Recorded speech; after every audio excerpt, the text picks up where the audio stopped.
Hello students. आज हम कर रहे हैं क्लास 10th की थ्योरम 6.3। अब देखो, हम थ्योरम 6.3 हमें क्या कहती है ये देखते हैं। पहले देखो, थ्योरम 6.3 हमें क्या कहती है। If corresponding angle are equal in two triangles, यदि दो ट्रायंगल्स के कोरस्पॉन्डिंग एंगल हमें इक्वल दे रखे हैं, जैसे यहाँ पर देखो angle A equal to angle P दे रखा हो और angle B equal to angle C दे रखा हो और एंगल सी इक्वल टू दे रखा हो एंगल आर दे रखा हो। ठीक है, यदि कॉरस्पॉन्डिंग एंगल इक्वल दे रखे हो तो then two triangles will be similar, तो तब क्या होंगे, दोनों ट्रायंगल्स क्या होंगे, सिमिलर होंगे। ठीक है, अब देखो इससे 6.3 से पहले हमने 6.1 और 2 में क्या पढ़ा है कि यदि हमें किसी दो ट्रायंगल्स को सिमिलर प्रूव करना है तो हमारे पास क्या जानकारी होनी चाहिए कि उसकी तीनों ट्रायंगल्स इक्वल होने चाहिए, कोरस्पॉन्डिंग एंगल्स इक्वल होने चाहिए और साथ में उसकी जो कोरस्पॉन्डिंग साइड्स है उनका रेशियो इक्वल होना चाहिए। तो हमारे पास टोटल 6 जानकारियां होनी चाहिए। ठीक है, ये तीनों कोरस्पॉन्डिंग एंगल्स इक्वल होना चाहिए और तीनों साइड्स कोरस्पॉन्डिंग साइड्स का रेशियो इक्वल होना चाहिए। लेकिन जो हमारी थ्योरम 6.3 है ये हमें क्या कहती है कि हमें ना, यदि सिर्फ तीनों कोरस्पॉन्डिंग एंगल गिवन है जो इक्वल हो तो हम ना ये कह सकते हैं कि दोनों ट्रायंगल्स क्या होंगे, सिमिलर होंगे।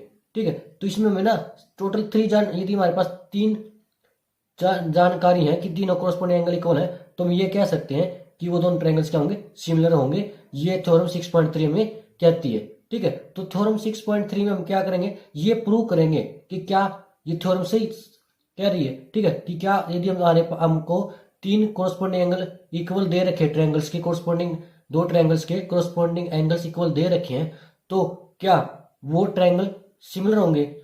ठीक है, तो ये हम प्रूव करेंगे।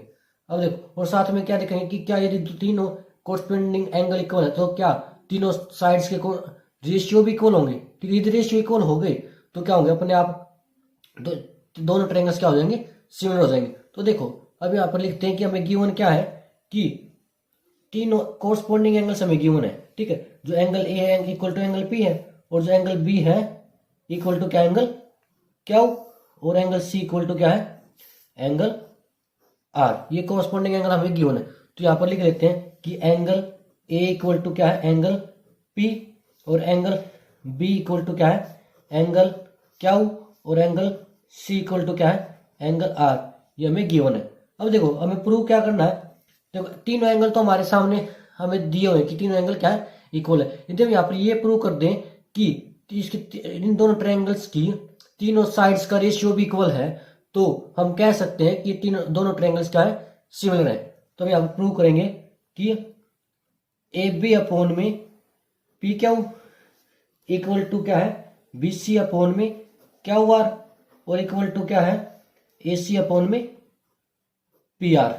ठीक है, तो ये हमें प्रूव करेंगे। अब देखो इसको प्रूव करने के लिए हम क्या करेंगे, प्रूफ में क्या करेंगे कि सबसे पहले ना पी क्यू पे और पी आर पे 2 पॉइंट ले लेंगे। ठीक है, मान लो हमने पी क्यू के ऊपर डी पॉइंट ले लिया इधर, ठीक है, और पी आर पे ई पॉइंट ले लिया इधर। तो हमें डी और पी ई पॉइंट इस तरह लेना है कि जो पी डी हो ना वो इक्वल टू ए बी हो और जो पी ई हो इक्वल टू ए सी हो। ठीक है, तो हमने क्या किया, 2 पॉइंट लिए D and E on side P Q and P R पे। ठीक है, तो take 2 points, take 2 points D and E on side P Q and P R. P Q और पी आर पे हमने 2 पॉइंट ले, डी एंड ई इस तरह से लेने हैं कि जो पी डी हो इक्वल टू ए बी हो और जो पी ई हो इक्वल टू क्या हो, ए सी हो। तो इस तरह से हमने 2 पॉइंट ले लिए। ठीक है, जहां पर पी डी इक्वल टू क्या हो, ए बी हो, और पी इक्वल टू क्या हो, ए सी हो। तो उसके बाद हम क्या करेंगे, डी और ई को मिला देंगे। ठीक है, डी और ई को मिला देंगे। ठीक है, तो हमने क्या किया, ज्वाइन कर दिया D and E, join D and E, D और ई को हमने क्या कर दिया, ज्वाइन कर दिया। तो हमने यहाँ पर क्या कर दी, D E 2 point level construction कर दिए, हमने एक लाइन कंस्ट्रक्ट की डी ई। ठीक है, तो उसके बाद क्या करेंगे हम, यहां से ना इधर से ट्रायंगल ए बी सी ले लेंगे और इधर से क्या ले लेंगे, ट्रायंगल पी डी ई ले लेंगे, ठीक है, और दोनों को कॉन्ग्रुएंट दिखाएंगे। तो देखो इन triangle A B C and triangle P D E. अब देखो हमें ट्रायंगल ए बी सी ले लिया और ट्रायंगल पी डी ई। अब देखो यहां से क्या है, जो साइड ए बी है इक्वल टू क्या है, पी डी। ये हमने कैसे लिया है, बाय कंस्ट्रक्शन, क्योंकि हमने यहाँ पर डी ई लाइन कंस्ट्रक्ट की ना, पॉइंट डी और ई लिए थे हमने, इस तरह से लिए थे कि पी डी इक्वल टू क्या हो, ए बी, और पी ई इक्वल टू क्या हो, ए सी, इस तरह से लिए थे। तो यहाँ पर क्या लिखेंगे, बाय कंस्ट्रक्शन, बाय कंस्ट्रक्शन, ठीक है। उसके बाद हमने क्या किया, देखो जो एंगल ए है इक्वल टू एंगल पी है, ये हमें गिवन है। देखो एंगल ए इक्वल टू क्या है, एंगल पी, ये हमें गिवन है। तो हम यहाँ पर लिखेंगे angle A equal to angle P, ये हमें गिवन है, ठीक है। उसके बाद क्या करेंगे कि जो एंगल, जो साइड ए सी है इक्वल टू क्या होगी, साइड पी के इक्वल होगी, ठीक है। जो एंगल साइड ए सी है इक्वल टू क्या हो जाएगा, साइड पी ई के इक्वल हो जाएगी। ये हमने कंस्ट्रक्शन से किया है, ठीक है। अब देखो अब यहां से क्या हो जाएगा, देखो साइड जो ए बी है इक्वल टू पी डी है, और angle A equal to angle P है, angle A equal to angle P, और A C equal to P है। तो साइड एंगल साइड से क्या हो जाएगा, triangle A B C and triangle P D congruent हो जाएंगे, ठीक है। तो हम कह सकते हैं कि triangle A B C congruent हो जाएंगे triangle P D E by side angle side congruency, ठीक है। साइड एंगल साइड कॉन्ग्रुएंसी से क्या हो जाएगा, triangle A B C congruent हो जाएंगे ट्रायंगल पी डी ई के, ठीक है। यहां तक समझ में आ गया। और उसके बाद देखो, उसके बाद क्या करते हैं कि अब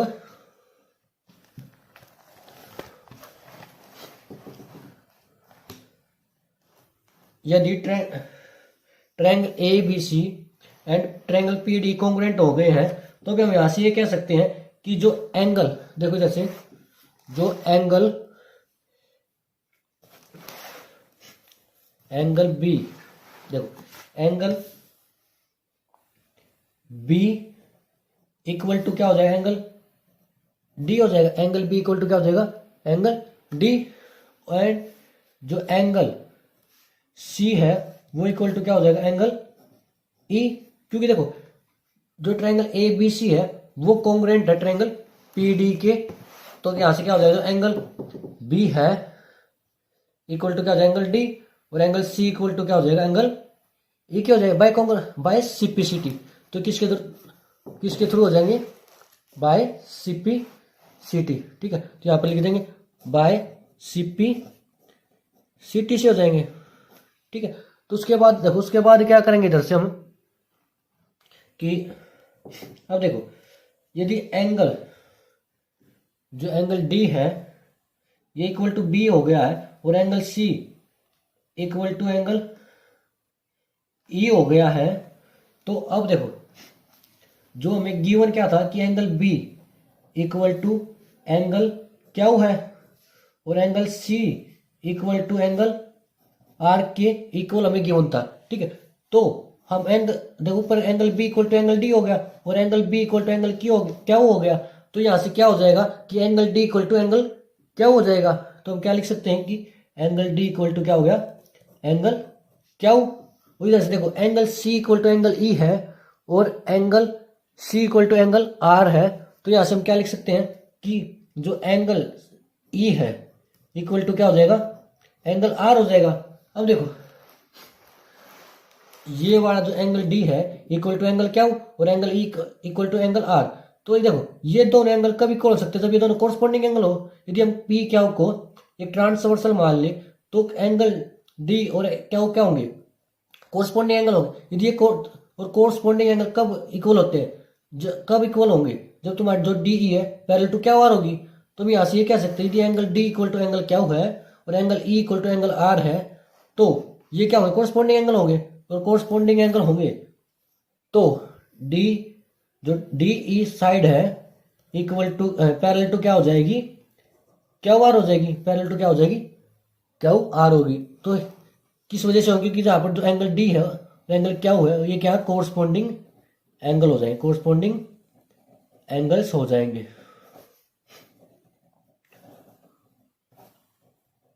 अब देखो उसके बाद यदि एंग DE parallel to Q R है, यदि DE parallel to Q R है तो यहाँ पर हमारे क्या लग जाएगी, BPT थ्योरम लग जाएगी। देखो जहाँ जिस ट्रायंगल में यदि हमें एक लाइन पैरेलल टू ट्रायंगल किसी वन साइड के पैरेलल दे रखी है तो वहां पर हमारी BPT लग जाती है ना, तो हम यहाँ पर BPT लगाते हैं। तो बाय BPT हम क्या कह सकते हैं कि बाय BPT हम क्या कह सकते हैं कि देखो PD अपॉन में डी क्या हो, PD अपॉन में डी क्या हो इक्वल टू क्या होगी, PE अपॉन में ER। तो BPT थ्योरम में क्या कहती है कि यदि कोई लाइन गिवन है वो किसी ट्रायंगल की वन साइड के पैरेलल है तो जो अदर टू साइड होंगी उनका रेशियो क्या होगा, इक्वल होगा। तो देखो जो DE साइड है, जो DE लाइन है वो पैरेलल टू है क्यू आर, तो PD अपॉन में डी क्या हो इक्वल टू क्या होगा, PE अपॉन में ER। ये होगा, ये किससे हो, बाय BPT। अब देखो हम इनको ना पलट देंगे तो हम क्या करेंगे, इधर से इसको रिवर्स कर देंगे, डी क्या अपॉन में PD इक्वल टू क्या कर देंगे, ER अपॉन में P कर देंगे। ठीक है, तो अब देखो यहां से क्या हो जाएगा, हम बोथ साइड +1 कर देंगे, ऐसे बोथ साइड +1 कर देंगे। तो यहां से क्या हो जाएगा, देखो जब एलसीएम लेंगे तो हमें क्या मिलेगा, PD। अब देखो डी क्या हो प्लस में PD equal to ER plus में PE अपॉन में P मिल जाएगा। अब देखो डी क्या प्लस में PD क्या हो जाएगा, इधर से देखो कि जो डी क्या है, जो डी क्या देखो डी क्या प्लस PD क्या मिल जाएगा, P क्या मिल जाएगा। तो हम क्या लिख दें इधर, P क्या अपॉन में PD इक्वल टू क्या मिल जाएगा, देखो जो PE है और ER, देखो ER प्लस में PE क्या मिल जाएगा, PR मिल जाएगा। तो यहाँ पे क्या लिख दें, PR अपॉन में P, ये लिख दें। अब देखो अब यहाँ से क्या करेंगे, हम इसको वापिस से फिर पलट देंगे तो क्या हो जाएगा, हमें क्या मिल जाएगा, PD अपॉन में P क्या इक्वल टू PE अपॉन में PR, ये मिल जाएगा। अब देखो जो PD है वो इक्वल टू क्या मानी थी हमने, जो PD ली थी by construction equal to AB ली थी। देखो हमने क्या ली थी, जो PD ली थी इक्वल टू AB ली थी बाय कंस्ट्रक्शन, और जो PE ली थी वो इक्वल टू क्या ली थी, AC बाय कंस्ट्रक्शन। तो यहाँ से क्या होगा, PD इक्वल टू AB हो जाएगा, मतलब PD की जगह पर हम AB लिख सकते हैं अपॉन P क्या हो। ठीक है, और इधर से क्या हो जाएगा, PE की जगह पर हम AC लिख सकते हैं, तो AC अपॉन में PR। ठीक है, तो इसको मान लेते हैं हम इक्वेशन फर्स्ट। ठीक है, इसको मान लेते हैं इक्वेशन फर्स्ट। अब देखो इधर से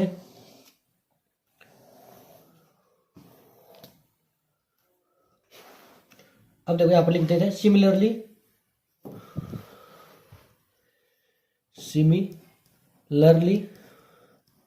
अब देखो सिमिलरली हमने क्यों लिखा है, यदि मान हम ये वाली जो लाइन है D और E पॉइंट जो हमने लिए है, D लाइन ली है, यदि हम ना किसी अदर साइड के ऊपर लेते, जैसे मान लो P क्या और क्या आर पे लेते, तो मैंने दोबारा से ऐसे करते तो हमें क्या मिलता कि जैसे AB अपॉन में P क्या इक्वल टू BC अपॉन में, तो हमें क्या मिल जाएगा, BC अपॉन में क्या वार मिल जाए। तो इसको मान लें इक्वेशन सेकंड। तो देखो बाय इक्वेशन फर्स्ट, देखो फर्स्ट क्या थी हमारी, AB अपॉन P क्या equal to AC upon PR, और इक्वेशन सेकंड हमारी क्या आ गई, AB अपॉन P क्या इक्वल टू BC अपॉन में क्या वार, ये हमारे पास आ गई BC अपॉन में क्या वार। तो by equation first and second, मतलब from equation first and second हम क्या कह सकते हैं।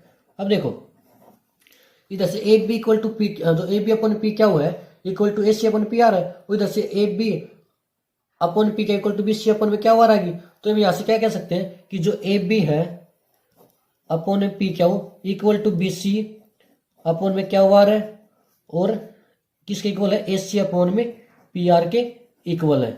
तो ये हमने प्रूव कर दिया। अब देखो हमें प्रूव क्या करना, ये करना था कि A B upon P Q equal to B C upon में क्या हुआ और ए सी अपॉन में पी आर। हमें ये प्रूव करना था और हमने ये कर दिया। अब देखो, अब जो थ्योरम 6.3 कह रही थी कि देखो अब किसी भी दो ट्रायंगल्स को सिमिलर प्रूव करने के लिए तीन एंगल्स ही काफी होते हैं। तीन यदि कोरस्पोंडिंग एंगल इक्वल दे रखे हैं तो हम उन दोनों ट्रायंगल्स को सिमिलर कह सकते हैं। और जो हमारी रिक्वायरमेंट थी, जैसे हमने पढ़ा था कि यदि हमारे पास तीनों साइड कोरस्पोंडिंग एंगल्स इक्वल हो और तीनों साइड्स का रेशियो इक्वल हो तो हम उसको सिमिलर ट्रायंगल कहते हैं। तो देखो इस थ्योरम 6.3 ने जो कहा था वो प्रूव कर दिया कि यदि हमें तीन कोरस्पोंडिंग एंगल इक्वल होंगे तो तीनों साइड्स